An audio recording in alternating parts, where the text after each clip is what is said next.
Streptococcus or strep throat. Strep throat is caused by Streptococcus or strep bacteria. The most common form is group A beta hemolytic Streptococcus. Strep is a gram-positive, non-spore-forming bacteria that live in pairs or chains of varying length. They are round or ovoid in shape. Streptococcus is spread by person-to-person contact through saliva and is airborne when someone sneezes or coughs without covering their mouth. The pathogen can also be spread through the sharing of food and drinks due to the common reservoirs of the human skin and throat. With how easily Streptococcus is spread, it's not hard to see why 15 to 36% of 7.3 million patients among children have strep in the United States. In addition, strep is a serious cause of adolescent infection in both the United States and Europe.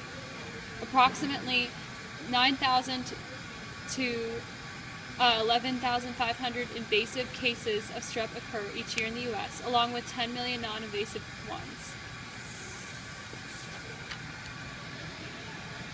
A common misconception is that all sore throats are strep. However, it turns out that most sore throats are normally caused by viral infections or other irritants in the air, while strep throat is purely bacterial.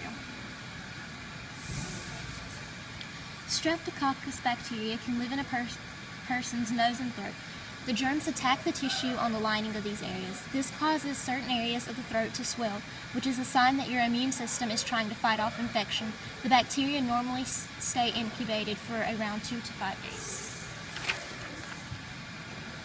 Typical signs and symptoms of Streptococcus include a fever usually greater than 101.3, a sore throat, headache, stomach ache, nausea, chills, loss of appetite, and swollen lymph nodes.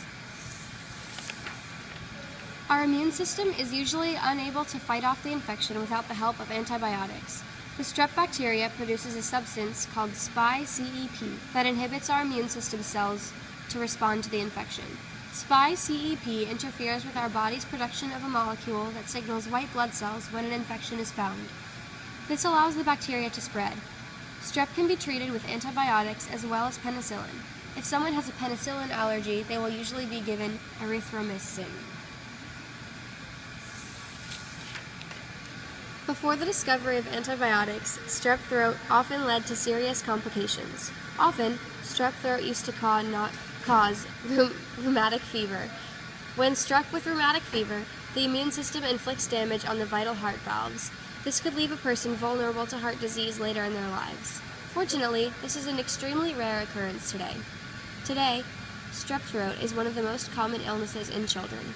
In the United States, lots of outpatients visit each year among children due to strep. Simple measures for preventing the disease include washing hands, but in some countries, many don't have the resources or education to know this. In order to prevent the spread of the disease, simple measures can be taken, such as putting up signs in schools telling children to wash their hands carefully and keeping infected kids home from school.